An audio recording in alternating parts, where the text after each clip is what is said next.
नमस्कार दोस्तों, स्वागत है आपका जेन ब्रीफ में। मैं हूं आपका अपना यश। आ गया हूं फोटोशॉप सीरीज़ की क्लास नंबर 4 लेके। आज की इस वीडियो में हम लेयर पैनल के बारे में जानेंगे।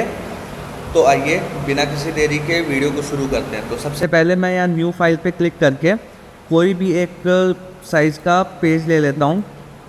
तो अभी मेरा यहाँ आ गया। तो सबसे पहले आपको ये एक बैकग्राउंड लेयर आपके सब सामने दिखती है। बैकग्राउंड लेयर ये आप चाहे इमेज ओपन कर लीजिए, चाहे कोई कैनवस ओपन कर लीजिए, ये आपको बैकग्राउंड लेयर दिखेगी ही दिखेगी। तो आइए मैं एक इमेज को भी ओपन कर लेता हूँ। यहाँ से ओपन पे क्लिक करता हूँ डाउनलोड्स में जाके, जिससे मैंने ये इमेज को यहाँ पे ओपन कर लिया। तो आप देख सकते हैं कि ये बैकग्राउंड लेयर यहाँ पे ऑफ है। आप इसे ना मूव करा सकते हैं ना कुछ कर सकते हैं इस पर। तो इसको अगर हम मूव कराने के लिए बोलेंगे तो ये देखिए आपको बोल रहा है कि कन्वर्ट टू नॉर्मल लेयर, मतलब इसको मूव करने के लिए हमें इस लेयर को नॉर्मल लेयर के लिए कन्वर्ट करना होगा, तभी हम इसको मूव करा सकेंगे। तो चलिए ये हम इसको कन्वर्ट लेयर कर लेते हैं और फिर दिखाते हैं। देखिए जैसे ही आप कन्वर्ट लेयर पे क्लिक करेंगे तो आप देख सकते हैं इसको हम मूव करा लेंगे और यहाँ पे आप देखेंगे तो ये आपका लॉक भी हट चुका है यहाँ से और ये लेयर 0 हो चुकी है। इसको नॉर्मल लेयर कन्वर्ट करने के लिए आप एक और तरीके से कर सकते हैं। जैसे आपका ये लॉक है, अभी बैकग्राउंड लेयर है, जैसे ही आप इस पर डबल क्लिक करेंगे ये आपसे पूछेगा लेयर का नाम। आप चाहे तो इसको अपना नाम रख सकते हैं, जैसे मैं रख लेता हूँ नॉर्मल लेयर। और फिर यहाँ जैसे ही हम ओके करेंगे ये देखिए आपके नॉर्मल लेयर हो चुकी है। हम इसे चाहे तो मूव करा सकते हैं और हर एक चीज़ कर सकते हैं। आप यहाँ ऊपर भी देखें तो आपके यहाँ पे सारे ऑप्शंस जो है वो इनेबल हो चुके हैं, मतलब आप इस पर हर चीज़ कर सकते हैं। इसकी ओपेसिटी भी डाउन कर सकते हैं और फिल भी डाउन कर सकते हैं। फिल एक तरह से अभी आपके लिए ओपेसिटी का ही काम करेगा। आगे की क्लास में फिल बहुत ही इंटरेस्टिंग होने वाला है, इसके बारे में हम बाद में बात करेंगे। लेकिन अभी के लिए बस आप इतना जानिए कि अभी आपके लिए फिल जो है एक तरह से ओपेसिटी का ही काम करेगा। तो ओपेसिटी क्या करता है? ओपेसिटी पर जितने हमारे पिक्सल्स रहते हैं उनको ट्रांसपेरेंट करना स्टार्ट कर देता है। तो जैसे अगर मैं यहाँ से एक और इमेज को ओपन कर लेता हूँ, मैं इस इमेज को ओपन कर लेता हूँ और इसको यहाँ से ऐसे ड्रैग करके मैं ले जाके इस लेयर पेस्ट कर देता हूँ। जैसे यहाँ से मैंने इस इमेज को यहाँ से ड्रैग किया और इस लेयर पे ले जाके यहाँ पे ड्रॉप कर दिया। अब आप देख सकते हैं यहाँ पे ये आ चुका है। अब मैं चाहूँ कि ये जो है लेयर हमारी ये नीचे रहे और ये वाली इमेज ऊपर रहे, मतलब जो बैकग्राउंड नॉर्मल लेयर है वो हम लोग की आगे की साइड में रहे और ये वाली पीछे के साइड में रहे। तो मैं इसको एक बार रिसाइज़ कर लेता हूँ यहाँ से। ये आपका हो गया रिसाइज़। अब मैं इसको क्या करूँगा, इस पर लेफ़्ट क्लिक करके इसको ड्रैग करके इसके ऊपर ले जाके यहाँ छोड़ दूँगा। अब देख सकते हैं पीछे वाली लेयर हाइड हो चुकी है, ये वाली लेयर मतलब नॉर्मल लेयर जो थी वो भी हमारे सामने विजिबल है। अब मैं चाह रहा हूँ कि हमें दोनों जो है 50-50 दिखे, दोनों इमेजेस 50% उसके पिक्सल्स दिखे, 50% इस वाले के पिक्सल्स दिखे। तो मैं यहाँ से ओपेसिटी को जो है यहाँ से मैं 50% कर लेता हूँ। आप देख सकते हैं जैसे जैसे इसको मैं नीचे लेके जा रहा हूँ ये ट्रांसपेरेंट करते जा रहा है फ्रंट वाली इमेज को, यानी इस लेयर नॉर्मल लेयर को ये ट्रांसपेरेंट कर रहा है। अब जिस लेयर को सेलेक्ट करेंगे ये उसकी ओपेसिटी को मतलब और ट्रैक करेंगे तो ये उसकी ओपेसिटी को डाउन करेगा। तो आप इसको मैं अभी 100% रखता हूँ और इस पे ले जाके 50% कर दिया। तो अब 50% पिक्सल जो है वो हमारी नॉर्मल लेयर की दिख रही है और जो 50% है वो लेयर नंबर 1 की दिख रही है। तो ये था हमारा अभी का ओपेसिटी और फिल के बारे में। अब अगर आप देखें तो आपको यहाँ पे कई सारे लॉक्स के ऑप्शन दिखते हैं। तो मैं वापस चलता हूँ इस इमेज पे और इस इमेज को यहाँ पे लाके रख देता हूँ। अब आप देखिए ये आपकी एक इमेज है यहाँ पे। अब लॉक में आपको ये पहला ऑप्शन दिख रहा है बैकग्राउंड मतलब ट्रांसपेरेंट पिक्सल लॉक। इस पर जब हम क्लिक कर देते हैं तो अब हम अपनी इमेज को अभी भी मूव कर सकते हैं, अभी भी हम इसको रोटेट कर सकते हैं, जो मर्जी चाहे वो कर सकते हैं। लेकिन बस हम ये नहीं कर सकते इसमें, अगर हम ब्रश टूल जब सेलेक्ट करते हैं, हम ब्रश टूल सेलेक्ट कर लेते हैं और यहाँ से रेड कलर को चूज़ करते हैं और अब ब्रश टूल से साइज़ का स्क्रीन करके अब देखिए यहाँ पे मैं जब इसको ब्रश कर रहा हूँ कुछ नहीं हो रहा है, लेकिन वही अगर मैं इस पे जाऊँगा तो होगा। मतलब ये बेसिकली क्या कर रहा है, अब अगर मैं इसको ऑफ करके आपको दिखा दूँ तो ये जितने भी ट्रांसपेरेंट है यहाँ पे ये सारी चीज़ों को मतलब इस पे काम कुछ नहीं कर सकते, मतलब हम ब्रश वश इस पे नहीं कर पाएंगे कुछ भी। हम सिर्फ जो भी जिस पे भी इमेज है इमेज पे हम कुछ भी बस हम ट्रांसपेरेंट वाली साइड में कुछ नहीं कर पाएंगे। तो अब आइए हम अगले चीज़ बढ़ते हैं। अगला जो है हमारा आता है, इसको हम अनलॉक कर देते हैं, और ये आता है हमारा ये लॉक, ब्रश लॉक। ठीक है, अब जो है हम इस पर कुछ ब्रश वश नहीं कर सकते कहीं भी, न ट्रांसपेरेंट पिक्सल पे न इमेज पे। इसको एक तरह से मैं याद रखने के लिए इस पर ब्रश बना हुआ, तो इसलिए इसको ब्रश लॉक कहता हूँ मैं। तो इस पर हम नहीं कर सकते, लेकिन हाँ अभी भी मैं चाहूँ तो इसको मूव कर सकता हूँ, इसको रोटेट कर सकता हूँ, चाहे तो इसको रीसाइज कर सकता हूँ, जो मैं चाहूँ वो कर सकता हूँ इसके साथ। बस हम इस पर अब कुछ पेंट नहीं कर सकते हैं, कुछ बना नहीं सकते हैं अलग सा। ठीक है, ये आपका ये लेयर ब्रश लॉक हो गया। अब क्या है, अगला आता है हमारा मूव लॉक। इस पर जब हम इसको क्लिक कर देंगे तो अब हम देखें तो इस पर हम इसको मूव नहीं कर सकेंगे, पीछे वाली पिक्सल वो हो रही है, बट हम इस लेयर को मूव नहीं कर पाएंगे। आप देखिए मूव करते हैं, अगर जा भी रहे हैं तो आपकी पीछे वाली मूव हो रही है, ये वाली लेयर नहीं मूव हो रही है। अगर हम इसको ऑफ करके अगर आपको दिखा देते हैं, ये वाली लेयर को, मतलब इसको मूव टूल को ऑफ, मतलब मूव लॉक को ऑफ कर दिया, ये देखिए आपका ये मूवमेंट हो रहा है। अगर हम इसको लॉक कर दिए, अब देखिए पीछे वाली इमेज हमारी जो है वो मूव हो रही है, बट ये वाली इमेज हमारी मूव नहीं हो रही है। तो ये था हमारा मूव लॉक। अब अगला जो है ये वाला जो अभी नया आया है, ये जो है आर्ट बोर्ड के लिए काम करता है। तो अभी के लिए मैं आपको इतना बता दूं कि आर्ट बोर्ड, जैसे आप कुछ भी डिज़ाइन कर रहे हैं तो काफ़ी ज़्यादा मतलब काफ़ी सारे आर्ट बोर्ड अगर आप बना दिए हैं तो कुछ आपका आगे ना हो जाए, कुछ पीछे ना हो जाए, कहीं ऐसा ना हो कि मैं किसी एक पे काम करूँ वही काम दूसरे आर्ट बोर्ड पे हो जाए। तो उसके लिए ये काम आता है कि आप आर्ट बोर्ड को लॉक कर सकते हैं। अब जो है आखिरी हमारा आता है ये लॉक टूल। अगर हम इस पर क्लिक कर देते तो अब ना हम इसे मूव कर सकेंगे, ना हम इस पर कुछ पेंट कर सकेंगे इस वाली लेयर पे, इस पे लेयर नंबर 1 पे। पिछली लेयर अभी भी अनलॉक है। मैं इसको भी एक बार लॉक करके दिखा देता हूँ। ये लेयर को भी मैंने लॉक कर दिया। अब देखिए हमारी दोनों लेयर लॉक है। अब हम इस पर ना मूव कर सकेंगे ना पेंट कर सकेंगे। यहाँ से मूव टूल भी सेलेक्ट करके मैं दिखा दिया आपको, और फिर अभी ये मैं आपको ब्रश टूल भी सेलेक्ट करके दिखा दे रहा हूँ। ये देखिए ब्रश भी नहीं हो रहा है। यहाँ पे जैसे हम ब्रश करने देख रहे हैं, यहाँ पे आपको warning there could not use the brush tool because no layer are selected. तो अगर हम यहाँ से सेलेक्ट भी करके ब्रश करते, देखिए लेयर इज़ लॉक्ड, ये आपका आ जाता है लॉक का। अब जो है सबसे बेहतरीन चीज़ आती है हमारी ब्लेंडिंग ऑप्शंस।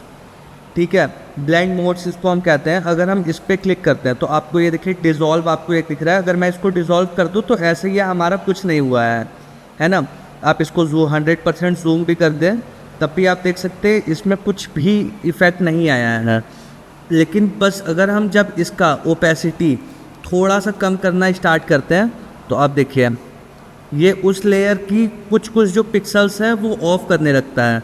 अब आप बोलेंगे कि ये चीज़ तो ओपेसिटी में भी होती है, लेकिन नहीं। ओपेसिटी में क्या होगा कि अगर हम नॉर्मल लेयर पे ओपेसिटी को कम करते हैं तो ये सारे के सारे पिक्सल्स को ऑफ करना स्टार्ट कर देता है, मतलब वो ट्रांसपेरेंट करना स्टार्ट कर देता है इसको।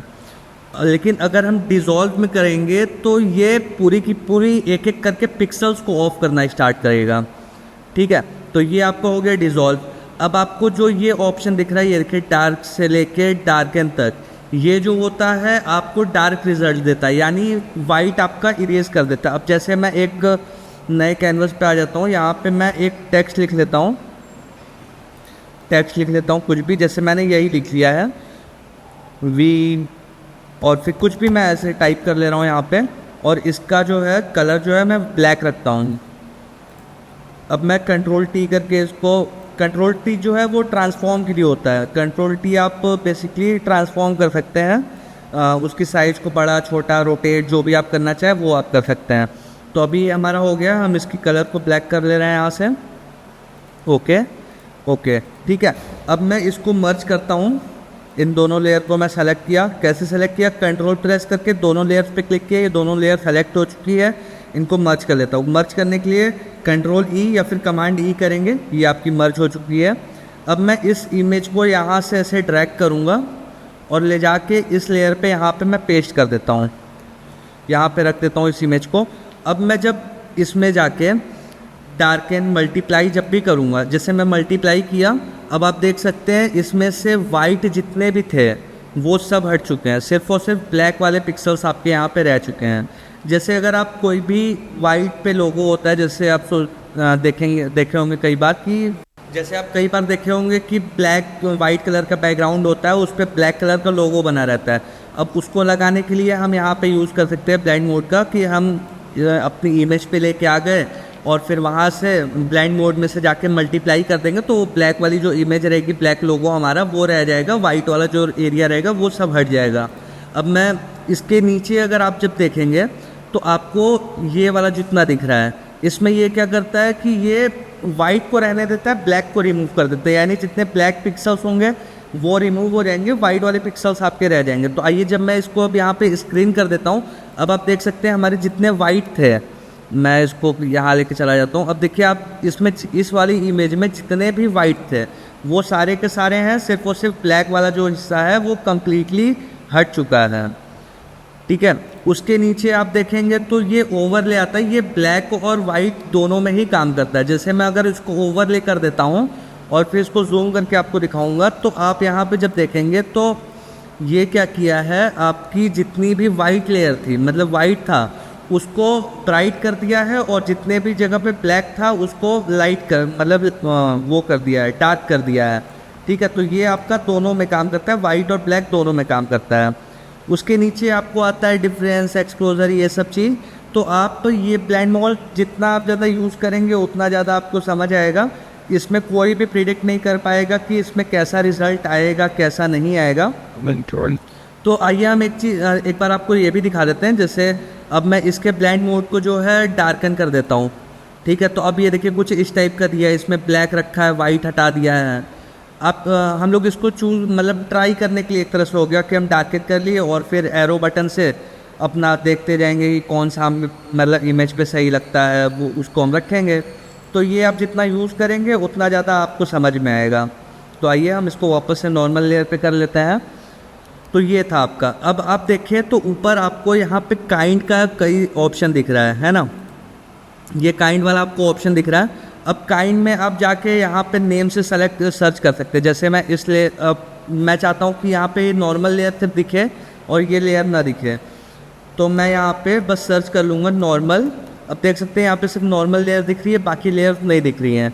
अगर मैं यहाँ पे सिर्फ लेयर लिखूँगा तो यहाँ पे देखिए दोनों दिख रही है। ये तब आपका यूज़ होता है जब आपने 100-150 लेयर्स बनाई है, फिर बहुत ज़्यादा लेयर बनाए हुए हैं और आपको नहीं पता चल रहा कि कहाँ पे है, तो उसको ढूंढने के लिए हम कर सकते हैं।